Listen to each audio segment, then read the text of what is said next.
Assalamualaikum warahmatullahi wabarakatuh.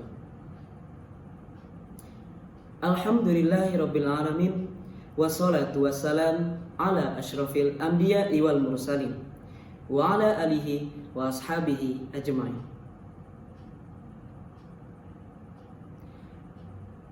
Anak-anakku sekalian, terkhusus kelas 9 dan para wali santri,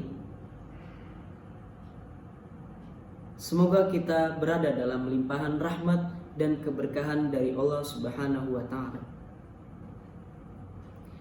Saya Ustadz Aflah Imtiaz Muslimin akan menerangkan dan mengajarkan kepada adik-adik semua atau anak-anakku semua tentang materi pendidikan kewarganegaraan untuk kelas 9. Minggu lalu kita telah pelajari bersama bab 4, yaitu keberagaman masyarakat di Indonesia. Dan kita sampai di pertengahan bab 4, yaitu permasalahan yang ada tentang keberagaman masyarakat di Indonesia. Kemarin Ustadz ambil contoh tentang konflik yang mengatasnamakan agama.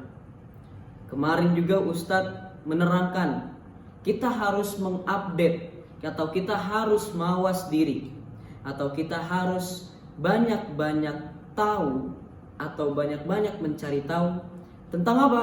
Wawasan Nusantara. Dan sekarang kita akan melanjuti minggu kemarin. Jika minggu kemarin berhenti di permasalahan keberagaman masyarakat di Indonesia, maka sekarang kita akan membahas dan mempelajari upaya penyelesaian permasalahan keberagaman masyarakat di Indonesia. Namun sebelumnya, ada baiknya kita membaca doa terlebih dahulu, agar semua yang kita pelajari nanti bisa bermanfaat dan bisa kita amalkan di seluruh muka bumi ini.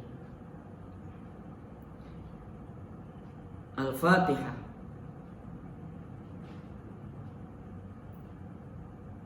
Selesai. Rabbi zidni ilman warzuqni fahman. Amin amin ya rabbal alamin. Kita lanjut, nabda bil basmalah. Baik. Kita buka di slide pertama tentang upaya-upaya atau usaha dalam menghilangkan atau dalam menyelesaikan permasalahan masyarakat di Indonesia.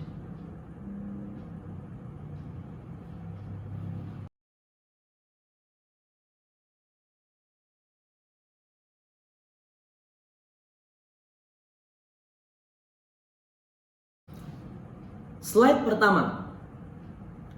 Dan pertama hal tentang upaya penyelesaian keberagaman masyarakat di Indonesia adalah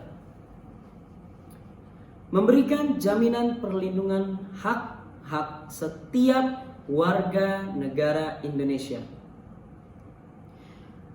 Merupakan salah satu upaya preventif untuk menyelesaikan masalah yang muncul dalam keberagaman masyarakat Indonesia. Jadi poin pertama yang Ustadz sampaikan kepada anak-anakku semua, pemerintah sebagai wakil warga negara Indonesia dan yang mengurusi dan yang memikirkan warga negara Indonesia harus memberikan hak-hak warga negara Indonesia.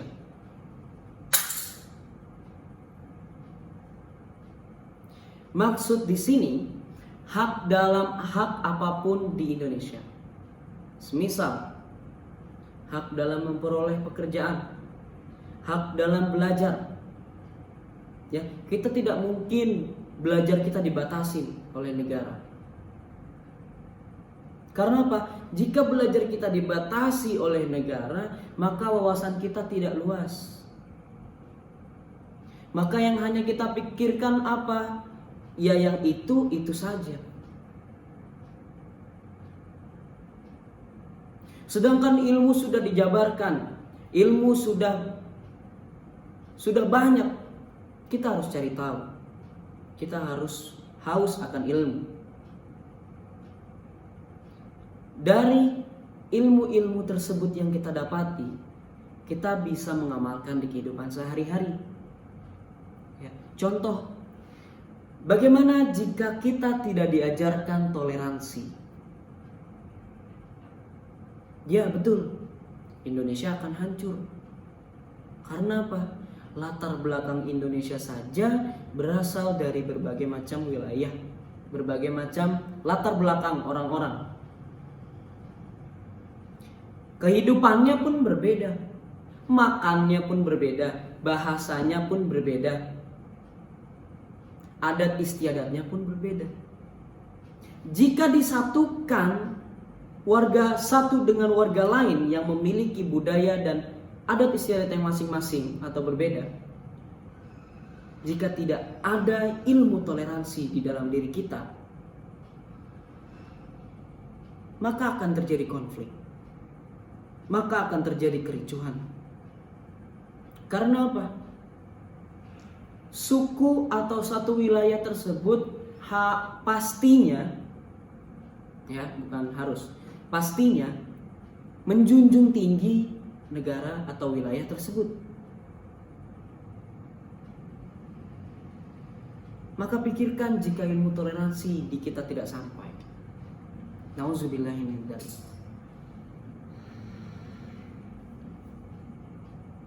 Jadi hak-hak yang harus kita dapati dari pemerintah harus terwujud atau harus kita dapati. Agar apa? Nah, tujuan jika hak-hak semua kita dapati, maka tujuannya apa? Yaitu warga negara Indonesia damai, warga negara Indonesia sejahtera, tidak ada konflik, dan yang lainnya. Sekarang kita lanjut ke slide kedua.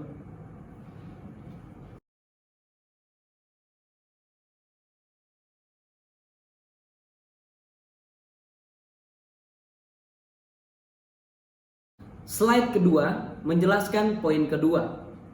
Ya, jadi anak-anakku semua, telah kita saksikan bersama poin kedua. Apa? Melakukan penangkapan atas pihak-pihak atau oknum. Nah, jadi oknum itu merupakan sekumpulan orang. Bisa disebut dengan pihak-pihak. Pihak-pihak yang apa? Yang menyebarkan dan mengucapkan kebencian. Jadi pihak-pihak tersebut harus bertanggung jawab. Karena apa? Oknum-oknum tersebutlah yang memecah belah kita, yang memecah belah bangsa.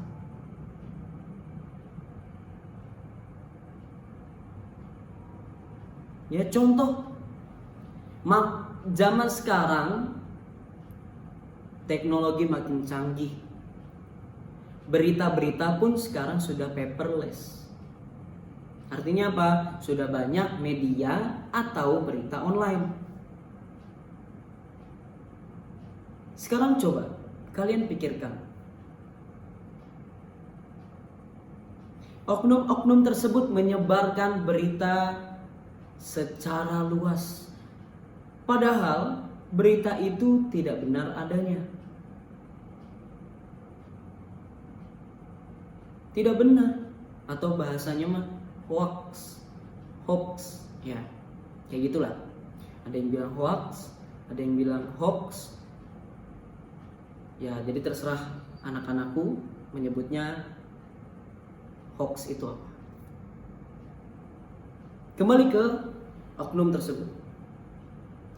Ya, Oknum tersebut menyebarkan berita atau fitnah yang tidak benar adanya. Berita tinggal diedit, berita tinggal dimanipulasi. Sebagai contoh, kita tidak perlu ambil contoh di Indonesia. Kita ambil contoh saja di bagian kecil, yaitu pesantren kita sendiri.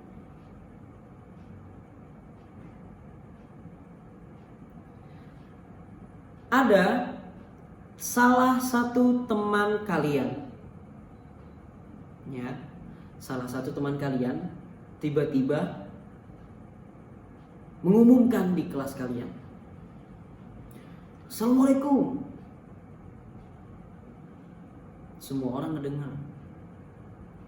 Terus teman kalian bilang, sekarang ada aturan baru. Kalau ketahuan kita ngomong bahasa Indonesia sama Ustadz bahasa, kita akan didenda 1 juta.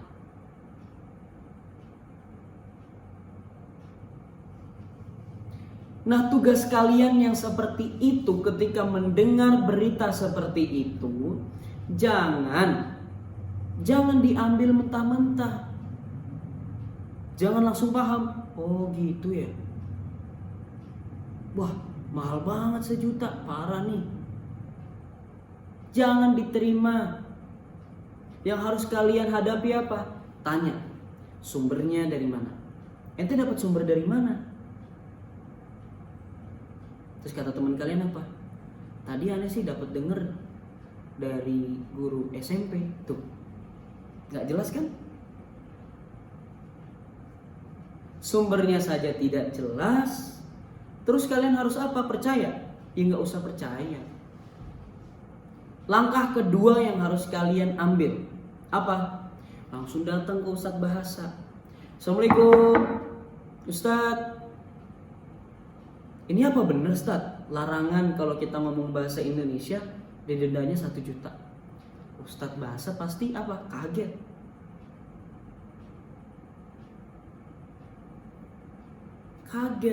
Gak ada aturan kayak gitu, kata Ustadz itu. Langsung Ustadz bahasa apa? Ustadz menjelaskan, jika nemteknya yang ngomong bahasa Indonesia tadi tidak diambil, maka harus membayar apa? 5.000, dan itu termasuk infak. Bukan yang ngomong bahasa Indonesia itu malah bayar 1 juta. Ya, jadi 2 hal yang harus kalian lakukan. Kalian harus melek. Kalian harus sadar. Jangan digampang-gampangin. Jangan digampang-gampangin. Kalian sudah besar. Kalian sudah tahu mana baik, mana buruk. Tentukan. Wah, berita ini gak mungkin nih. Berita ini gak masuk akal. Udah, jangan diambil. Jangan diserap. Jangan diterima. Dan jangan disebarkan. Ya. Nah, oknum-oknum seperti itu harus apa? Bertanggung jawab gak? Ya iya, harus bertanggung jawab. Temenmu tadi yang menyebarkan berita palsu itu akhirnya apa? Dipanggil ke Ustadz bahasa. Ditanya maunya apa? Kok nyebar berita yang gak benar? Dan sebagainya. Ada tindakan gak? Pasti ada tindakan. Begitu juga dengan skala Indonesia. Pihak-pihak yang menyebarkan berita palsu, ada tindakan nggak? Ada. Hukumannya ada? Ada. Ya. Apalagi sekarang sudah ada undang-undang ITE. Jadi hati-hati. Pikirkan jika kalian mau komen. Pikirkan dulu. Ini baik atau buruk, dan dampaknya bagi orang itu apa. Kalau kita komen yang jahat atau hate bullying atau hate speech, apa dampaknya? Orang itu bisa stres, orang itu bisa depresi, sudah tidak percaya diri lagi, dan sebagainya. banyak tindakan, banyak akibat. Makanya jangan asal main dunia maya. Karena dunia maya sendiri adalah sumber pertama pemecah belah bangsa kita sendiri.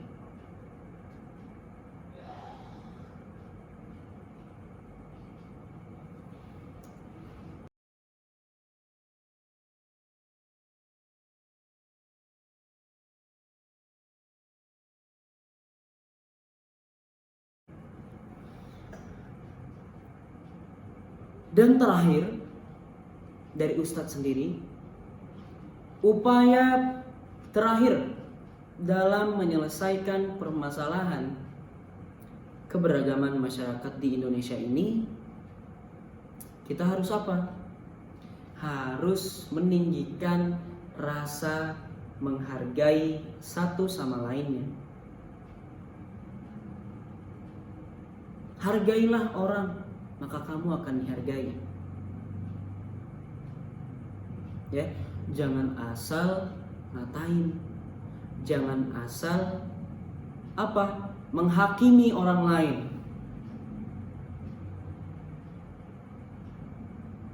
Jangan sampai menghakimi. Mudorotnya banyak.